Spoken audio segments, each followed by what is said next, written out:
We've got a question over here, Tilly. There we go. Yeah.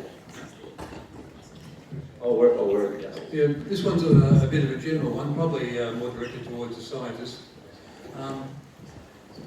Bottom line is, like our browns, they start to spawn around about, say, from May on. The rainbows, from a considerably period later in the year. Who wins trout wars? Is it the rainbows or the browns? Curious, I've been worried about this, concerned about it for years. Who's the question to? Who wants it? There's been a whole heap of work that was done on the spawning in Great Lake in Tasmania in the 1980s, and what they found was that the brown trout had a slight competitive advantage by the time summer came along, simply because that was a little bit bigger than the rainbows. But what we find in Tasmania is the biggest competitive advantage happens in summer. So if you get good flows first of all, rainbow trout are genetically predisposed to spawn when the water starts to warm up, which is why they spawn in spring. So we find that if we get really good flows in spring, we get really good runs of rainbow trout. And if the water levels stay good through summer, then we get good numbers of fingerlings. And the brown trout just tend to be more hardy. So if the summer flows stop, the brown trout then tend to be able to outcompete the little rainbow trout through summer. So in short, in Tasmania, the browns have a tiny little competitive advantage over the rainbows, all things being equal, but the big difference is the summer flows. Yep.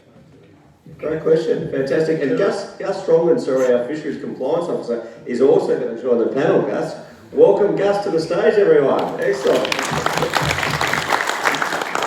I'll just add to that one just a little bit. So the work that we did around trout populations in Victoria around the bushfires, we found the rainbow trout grew a lot faster than browns early on in life.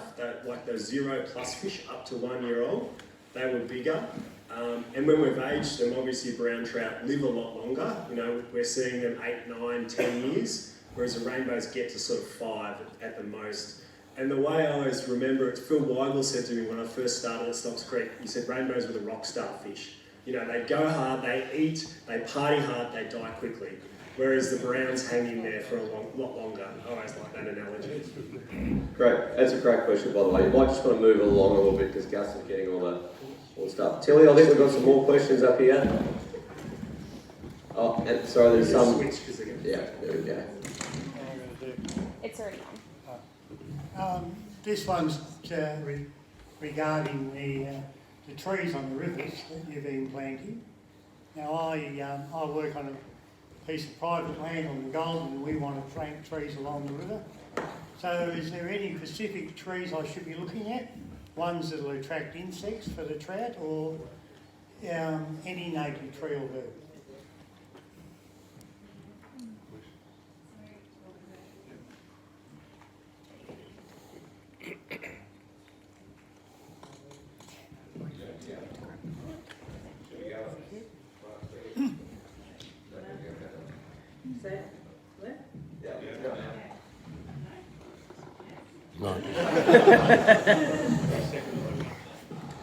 So across the state, there's a whole variety of different native trees that grow in different areas, and they're actually called ecological vegetation classes. So in those groups, there'll be certain plants that will grow in certain regions. So to cut a long story short, basically there'll be a set list of plants that will be best suitable for your region that are endemic to that area. So if you actually speak to your local CMA, they'll be able to provide you with some assistance on selecting plants that are appropriate for your particular private waterway. And then from that, there'll be a whole variety of plants that will have benefits for trout, but generally a whole variety of different trees will actually benefit trout, different plants. So best bet would be to talk to your local CMA. Thank you. Great. Okay, next question. We've got a couple of people over here, and I think we've got some people up there. Yep.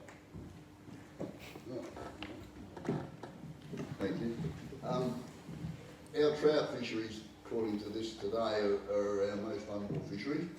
My question to Travis or to Anthony, if there is no scientific evidence regards whether a minimum size is detrimental to our wild fishery, why, when the majority of anglers seem to want a minimum size, does the BFA ignore those wishes? Can you tell us where we stand? Why won't you get on board and bring in across the board minimum size?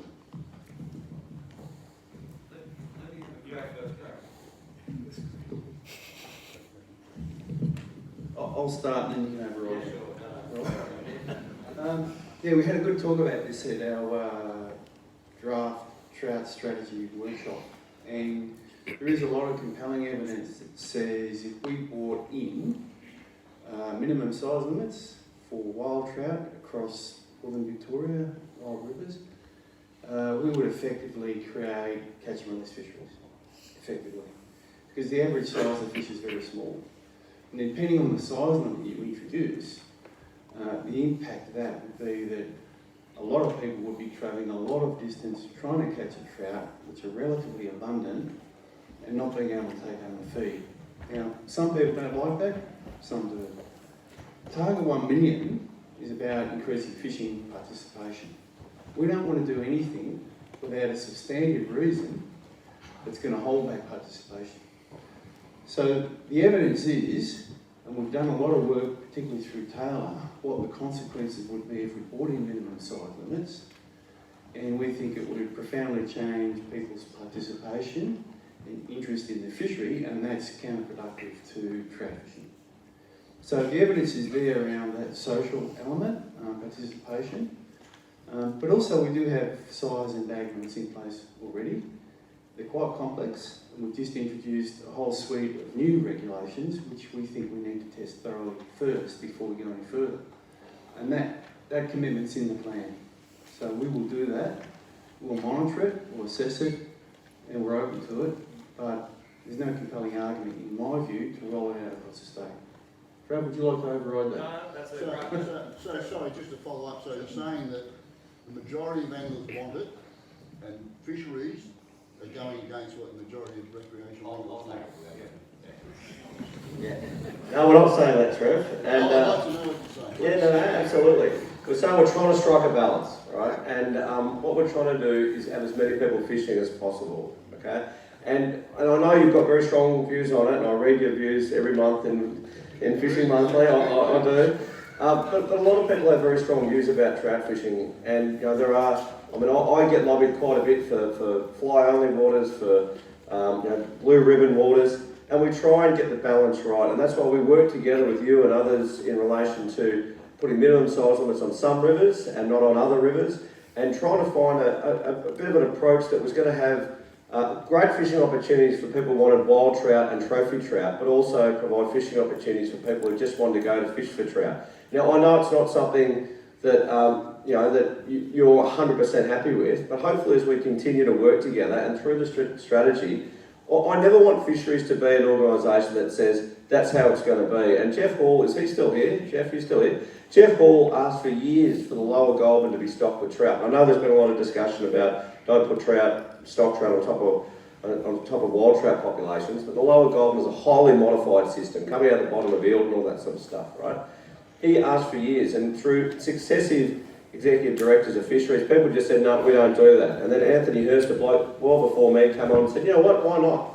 Now, and he changed that position. We put 10,000 browns a year in the lower Goulburn, now they work really well. So, Trev, what you hope for and dream for and aim for may happen at one point, but we want to continue to listen to people and work through people, understanding that you've got a strong position. I don't necessarily agree that the majority of trout fishers want what you want. I know you say that, I don't necessarily agree with that, and we can have that discussion over 2, maybe 5 beers. However, but we're going to always keep talking, we're always going to keep engaging, mate. All right? Chris, I think you had a question. Yeah, there's been a lot of talk today about wild fish. Not much has been put about how it should be rectified. By and large, our trout streams are not large enough, nor do they carry enough spawning gravel to carry enough fish to suit the number of people that are fishing, and you want to go to 1 million, happy.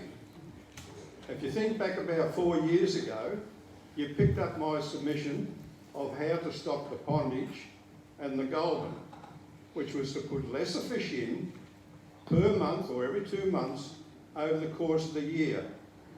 Keep a more even balance of fish in those waterways. To my knowledge of what I've seen of fisheries over the years I've been fishing up here, to rethink how you stock the waters. You work out a certain number of fish to go into a stream, you go and drop the fish into 3 or 4 places in one big hit. Hence you have a problem of the fish stock being a problem to any fish that are already been in there for 12 months or 2 years. Give you a good example of that. I'm going to give any one of you now a 3-course meal, but everyone behind me is going to hit you. How much do you think you're going to get? All those little fish that you're throwing in one big heap, not only push the other fish out of the way, they've also eaten the stream bare until such time they may have got themselves spread out. So I say to you now, take a better look at how the streams are stocked, put them into a few more places down the stream, 2, 3, 4 times a year, depending on the stream, even more. And that way you will then keep a better head of fish in the waterways and then maybe keep more fishermen happy going to have a fish. Right. I think that was one for you, Gus. No, Russ. No, we only find you fishing wrong.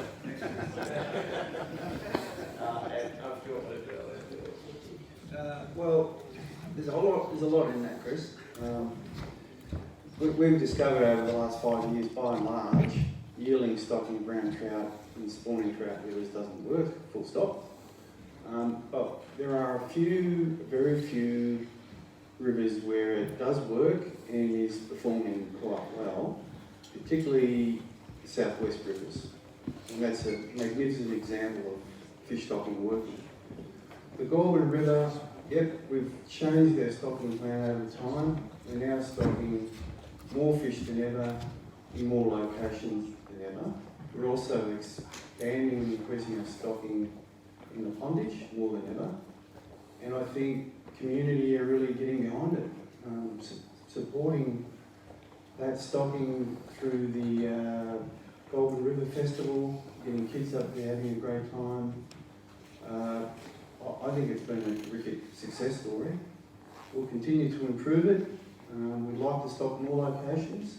Access is an issue through that location, but we're stocking, I think, 9 or 10 spots already. Is that right, Gus? Something like that. So we have expanded it from the original proposal of 3 or 4. And we could always do better, but I think we've made a lot of progress in that space. And the rewards are pretty strong, and social media and feedback on those stockings has been extraordinary. But as you say, it's not everyone's cup of tea. Good question though, Chris. And Hillary's saying you've gone a long way for a lot of questions, so do throw them at her as well. Whilst we love them, I just came for the meat pies and the cake. that's right. I think Tilly's up there. I think she's got something for that. It's ready. It's all just It's Graham Godler here from the Mansfield District Fly Fishers. It's a question for you, Taylor. You mentioned just shortly that you're proposing to extend the Scotty Jordan incubator trials for another 3 years. Can you just elaborate on that a little bit? And in particular, what over do you propose to use? We're particularly interested in the use of wild trout over, as distinct from over from a hatchery, in the interest of biodiversity and genetic diversity of our wild trout.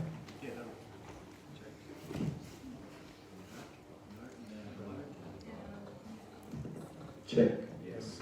Good question, Graham. I'm glad you asked it. So we are keen to extend the Scotty Jordan incubator trial another 3 years because the 2 years that we've done so far have had a few interruptions, I suppose, with weather events and with some of the timing of putting the incubators out. So we think they're worthy of doing another 3 years to really get a good feel of how effective they are at helping our trout populations recover. The second part of your question about using wild eggs or some strains of wild genetics in those eggs is something that we're keen on, and you would have seen about the broodstock management plan. We're keen to have Brett, where he is. He's gone back to do some Macquarie perch back at Snobbs Creek. He's going to look at all of the genetics that we've got at Snobbs Creek and compare those to wild brown trout in Victoria and give us some advice on whether we need to top up what we've got at Snobbs Creek to make sure there's more wildness in there. So that will be incorporated as part of the Scotty Jordan Incubator trial to make sure they're as appropriate genetically going into those streams. So we'll get those results and that will inform what eggs go into the Scotty Jordan incubators. I do love the fact that we're now looking at the wildness factor of the eggs. It's why.